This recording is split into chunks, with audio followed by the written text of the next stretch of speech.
Hello વિદ્યાર્થી મિત્રો, તમારું સ્વાગત કરું છું. હું લઉં છું ધોરણ 10 ગણિત અને એની અંદર પ્રકરણ 12 પૃષ્ઠફળ અને ઘનફળ.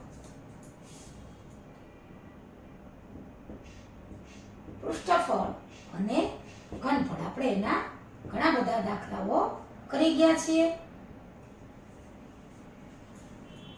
આપણે પહોંચ્યા છીએ સ્વાધ્યાય 12 માં. સ્વાધ્યાય 12.2 પ્રકરણ 12 માં સ્વાધ્યાય 12.2 એનો દાખલો 7મો. સાતમો દાખલો છે એ તમારા પાઠ્યપુસ્તકની અંદર પાના નંબર 149 પર આવેલો છે. જોતા જાજો રકમ. સાતમો દાખલો, 60 સેન્ટીમીટર ત્રિજ્યાવાળા અર્ધગોળક પર સ્થિત લંબવૃત્તીય શંકુની ઊંચાઈ 120 સેન્ટીમીટર અને ત્રિજ્યા 60 સેન્ટીમીટર છે. તેને પાણીથી સંપૂર્ણ ભરેલા એક લંબવૃત્તીય નળાકારમાં તેના તળિયાને સ્પર્શે તે રીતે ઊભો મૂક્યો છે. જો નળાકારની ત્રિજ્યા 60 સેન્ટીમીટર અને ઊંચાઈ 180 સેન્ટીમીટર હોય તો નળાકારમાં બાકી રહેલા પાણીનું ઘનફળ શોધો. હવે જુઓ, અહીંયા અર્ધગોળક છે, લંબવૃત્તીય શંકુ છે અને નળાકાર છે. ત્રણેની ત્રિજ્યા 60 સેન્ટીમીટર આપી છે. હવે જુઓ, અર્ધગોળકની ત્રિજ્યા,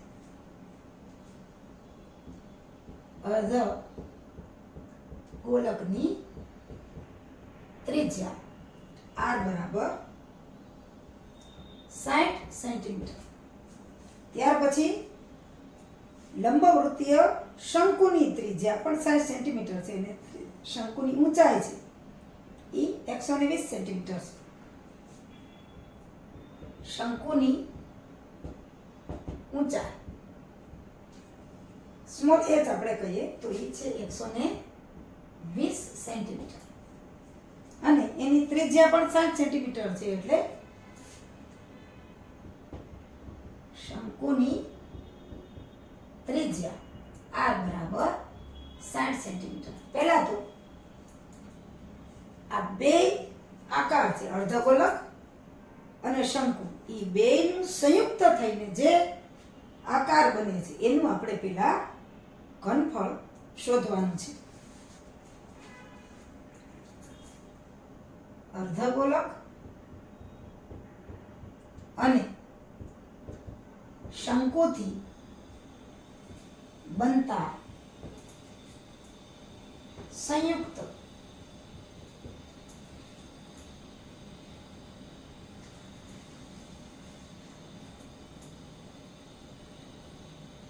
પદાર્થનું ઘનફળ.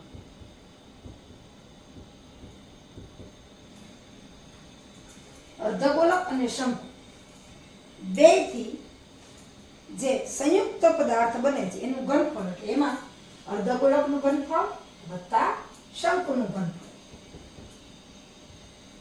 અર્ધગોળકનું ઘનફળ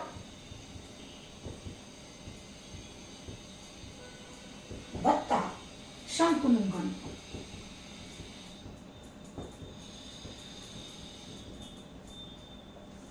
અર્ધગોળકની ત્રિજ્યા આપણી પાસે છે, શંકુની ઊંચાઈ અને ત્રિજ્યા આપણી પાસે છે. તો આપણે સંયુક્ત પદાર્થનું ઘનફળ, અર્ધગોળક અને શંકુથી બનતા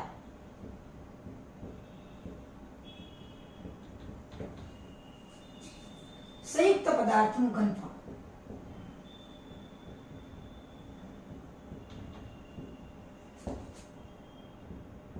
આપણને સૂત્રોની ખબર છે. અર્ધગોળકનું ઘનફળ 2/3 પાઈ r ઘન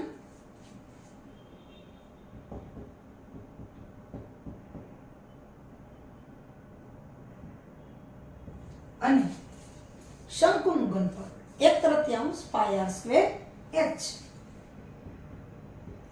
પાઈ r સ્ક્વેર h. હવે આમાં જે સામાન્ય હોય એ આપણે લઈ લઈએ. 2/3 છે 2/3 પાઈ r વર્ગ, કારણ કે અહીંયા 3 વખત છે, અહીં 2 વખત છે, બરાબર 1/3 પાય r વર્ગ સામાન્ય નીકળશે, કૌંસમાં રહેશે અહીંથી 2 અને 1 વખત r વત્તા r વર્ગ નીકળી ગયા અને અહીંથી ખાલી h ગુણાકાર કરી લેવાનો એટલે આપણી પાછી ભૂલ ન પડે. 1/3 પાય r સ્ક્વેર ગુણ્યા 2r એટલે 2/3 પાય r ઘન વત્તા 1/3 પાય r સ્ક્વેર h.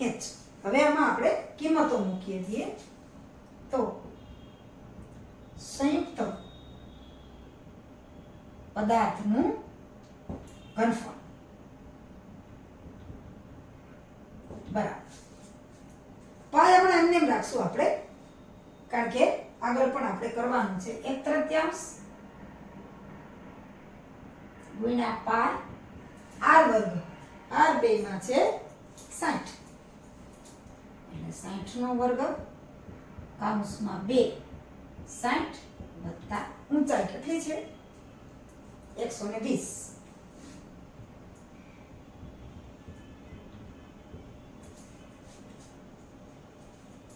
બરાબર 1/3 પાય ગુણ્યા 60 ગુણ્યા 60 અને અહીંયા આવશે 60 ગુણ્યા 2 એટલે 120 વત્તા 120. હવે આપણે આગળ સાદુરૂપ આપીએ. હવે સંયોજિત ઘન પદાર્થનું ઘનફળ અથવા તો સંયુક્ત જે હોય સંયોજિત ઘન પદાર્થનું ઘનફળ બરાબર આપણે જોઈએ 1/3 ગુણ્યા પાય ગુણ્યા 60 ગુણ્યા 60 અને 120 વત્તા 120 એટલે 240 થાય. હવે આ 240 છે, અહીંયા 3 છે તો આને જેમ મને નાનો આંકડો કરી નાખીએ 8 તેરી 24 એટલે આવશે 80 એટલે કે પાય ગુણ્યા 60 ગુણ્યા 60 ગુણ્યા 80 શું આવ્યું તો કે સંયોજિત ઘન પદાર્થનું ઘનફળ. સંયોજિત ઘન પદાર્થનું સંયોજિત એટલે અર્ધગોળક અને શંકુ બેનું સંયોજિત ઘન પદાર્થનું ઘનફળ બરાબર છે પાય ગુણ્યા 60 ગુણ્યા 60 ગુણ્યા 80 સેન્ટીમીટર ઘન. હવે એક લંબવૃત્તીય નળાકારની અંદર આમાં તળિયાને સ્પર્શે એ રીતે મૂકવામાં આવે છે. તો નળાકાર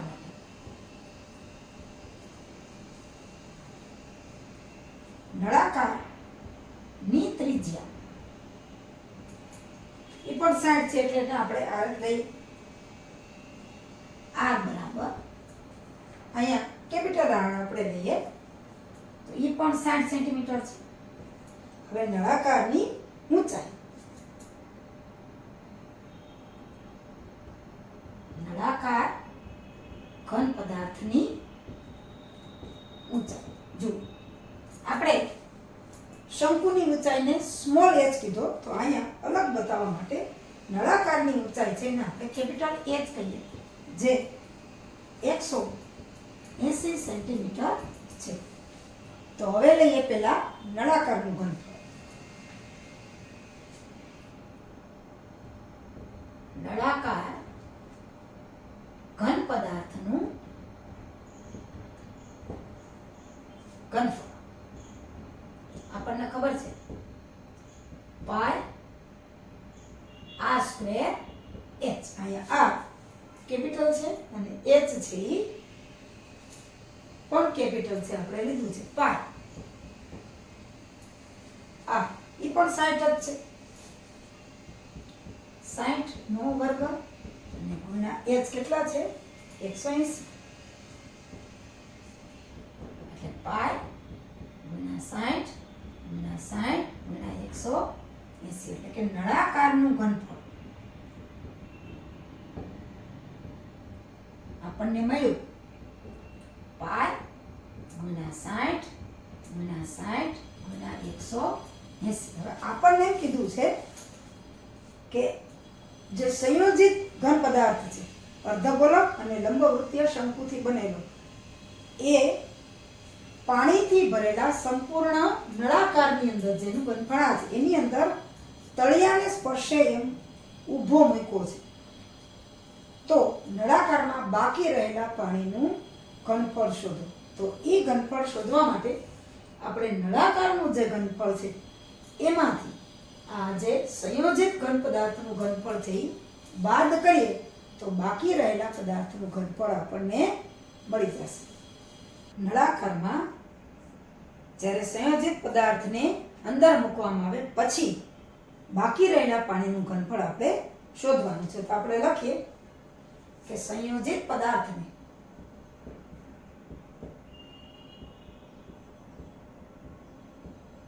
નળાકારમાં મૂક્યા બાદ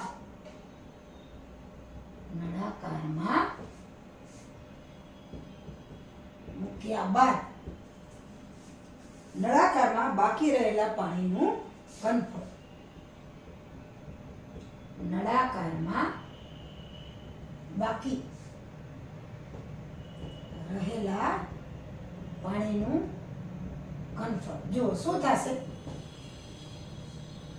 અર્ધગોલક અને લંબવૃત્તીય શંકુનું સંયુક્ત એવો ઘન પદાર્થ છે જેને નળાકારમાં મૂકવામાં આવે છે. તો બાકી રહેલા પાણીનું ઘનફળ તો સૌથી પહેલા તો નળાકારનું ઘનફળ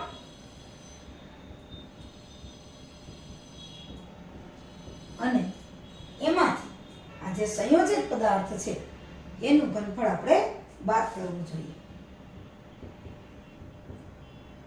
સંયોજિત ઘન પદાર્થનું ઘનફળ એટલે નળાકારનું ઘનફળ આપણે લીધું સૂત્ર ઉપરથી જોઈ લીધું પાઈ ગુણ્યા 60 ગુણ્યા 180 અને ઓછા સંયોજિત ઘન પદાર્થનું ઘનફળ પણ આપણે કાઢેલું છે પાઈ ગુણ્યા 60 ગુણ્યા 80 આ બાદબાકી આપણે કરવાની છે. હવે આમાંથી જે સામાન્ય છે આપણે બહાર લઈ લઈએ. તો નળાકારમાં બાકી રહેલા પાણીનું ઘનફળ નળાકારમાં બાકી રહેલા પાણીનું ઘનફળ. હવે જો પાઈ 60 બે વખત અહીંયા પણ પાઈ 60 બે વખત એ સામાન્ય નીકળી જશે. આ 180 ને 80 છે એ અલગ રહેશે. એટલે આપણે લઈએ પાઈ ગુણ્યા 60 હવે કૌંસમાં શું લે છે તો કે અહીંથી 180 અને અહીંથી ખાલી 80 ઓછા 80. હવે પાઈ 60 અને 180 ઓછા 80 બહુ સહેલી બાદબાકી છે એટલે કે 100. હવે આપણે પાઈની કિંમત મૂકીએ તો કઈ આપ્યું જ નથી એટલે 22 સપ્તમાંશ મૂકી દઈએ. 22/7 ગુણ્યા 60 ગુણ્યા 100. હવે જેમ બને ટૂંકું સાદું રૂપ આપી દઈએ. છેલ્લું છે ની ભાગાકાર જ કરવા પડશે. 22 6 ગુણ્યા 6 36 100 બે મીંડા ગુણ્યા પાછા 100 અને એને ભાગ્યા 7. ફરી પાછું 22 ગુણ્યા 36 1 2 3 4 એકને પણ આપણે આની સાથે લઈએ એના ભાગ્યા 7. હવે 22 ગુણ્યા 36 કરીએ અથવા તો 36 ગુણ્યા 22 જે કયો 6 દુ 12 ના 2 વધી આવી 1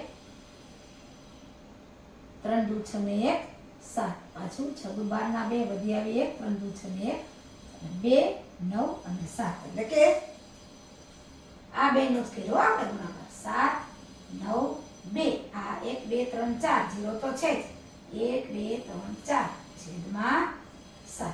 આ ભાગાકાર આપણે હવે કરવાનો છે. હવે નળાકારમાં બાકી રહેલા પાણીનું ઘનફળ. નળાકારમાં બાકી રહેલા પાણીનું ઘનફળ આપણને આપ્યું છે. આપણે ગુણાકાર કરીને જોયું તો 792 અને 4 0 છે અને છેદમાં 7 છે. તો આપણે પહેલા 792 ભાગ્યા 7 કરી લઈએ. હવે 7 બરાબર. હવે જોઈએ 792 ભાગ્યા 7. જો 7 એકુ 7 0 9 7 એકુ 7 2 22. હવે 7 તેરી 21 1. હવે 1 થી ભાગની આગળ પોઈન્ટ અને 0 અહીંયા પણ પોઈન્ટ 10 7 એકુ 7 3 0 7 ચોક 28 2 પાછા ઉતારીએ તો અહીં જેટલું 20 7 દુ 14 પાછા 6 આવશે. એમ આગળ ને આગળ ભાગાકાર ચાલ્યો જશે પણ આપણે આટલું જ લઈએ 113.14. એટલે કે હવે 792 ભાગ્યા 7 બરાબર 113.14. હવે જો નળાકારમાં બાકી રહે પાણીનું ઘનફળ 113.14. 792 ભાગ્યા 7 અને 4 0 આપણે મૂકી દઈએ. 113.14 ગુણ્યા 1 2 3 અને 4. નળાકારમાં બાકી રહે પાણીનું ઘનફળ. હવે જુઓ આ 113.14 એને 4 મીંડા લગાડી દઈએ. 113.14 કેટલા મીંડા 1 2 3 અને 4. આ જે 4 છે 1 2 3 અને 4. અને હવે બે આંકડા પછી પોઈન્ટ એટલે આટલું આવ્યું. પણ આટલું શું આવ્યું સેન્ટીમીટર ઘન. આટલા સેન્ટીમીટર ઘન. પણ સામાન્ય રીતે આપણે આને મીટર ઘનમાં ફેરવીએ તો મીટર ઘનમાં ફેરવા માટે ઘન છે 1 મીટરના 100 સેન્ટીમીટર. પણ એક ઘન સેન્ટીમીટરના મીટર કરવા હોય મીટર ઘન કરવા હોય તો આપણે એને 1 અને 6 મીંડા એવી રીતે ભાગવા પડે. 1 મીટર ઘન બરાબર 1 2 3 4 5 અને 6 સેન્ટીમીટર ઘન. 1 મીટર ઘન. અને સેન્ટીમીટર ઘનમાંથી મીટર ઘન કરવા હોય તો આટલા વડે આપણે ભાગવા પડે. તો નળાકારમાં બાકી રહે પાણીનું ઘનફળ બરાબર 1 1 3 1 4 1 2 છેદમાં કારણ કે ઘન છે એટલે 1 મીટરના 100 સેન્ટીમીટર અહીંયા ઘન આવે એટલે 3 વખત એટલે એક વખતના 2 0 પછી બીજા વખતના ત્રીજા વખતના 1 2 3 4 5 અને 6 2 2 તો નીકળી જશે. હવે 1 2 3 4 1 2 3 અને 4 આંકડા પછી 1 1 3 1 4 ના છેદમાં 1 2 3 4 એટલે કે આ ઘનફળ થશે 1 પોઈન્ટ 1 2 3 4 ડાબી બાજુથી 1 2 3 4 આંકડા પછી પોઈન્ટ 1 3 1 4 મીટર ઘન. જો આ સેન્ટીમીટર ઘન છે આ મીટર ઘન છે. પણ સામાન્ય રીતે આ 4 લખીએ તોય બરોબર ન લખીએ તોય બરોબર કારણ કે 1.131 મીટર ઘન. એટલે સંયોજિત ઘન પદાર્થને નળાકારમાં મૂક્યા બાદ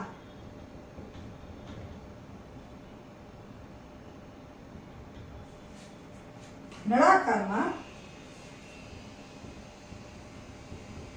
બાકી રહેલા પાણી ઘનફળ બરાબર 1.131 મીટર ઘન. કારણ કે અહીં 4 છે, 1.13 કરો તોય ચાલે, પણ 4 છે, 5 અથવા 5 થી વધારે હોય તો તમે અહીંયા મૂકી શકો, પણ આપણે 4 છે અવગણીએ છીએ. આ જવાબ પણ સાચો છે. 1.1314 અને 1.131 મીટર ઘન. આ સેન્ટીમીટર ઘન છે ને આપણે મીટર ઘનમાં ફેરવા છે. આ જવાબ આપણો સાચો છે કે સંયોજિત ઘન પદાર્થ હોય અર્ધગોલક અને શંકુનું સંયોજિત ઘન પદાર્થ છે પાણી ભરેલા નળાકારમાં તળિયામાં સ્પર્શ એવી રીતે ડૂબાડવામાં આવે તો બાકી રહેલા નળાકારમાં બાકી રહેલા પાણીનું ઘન પણ 1.131 મીટર ઘન પાણી છે એ રહેલું હોય છે.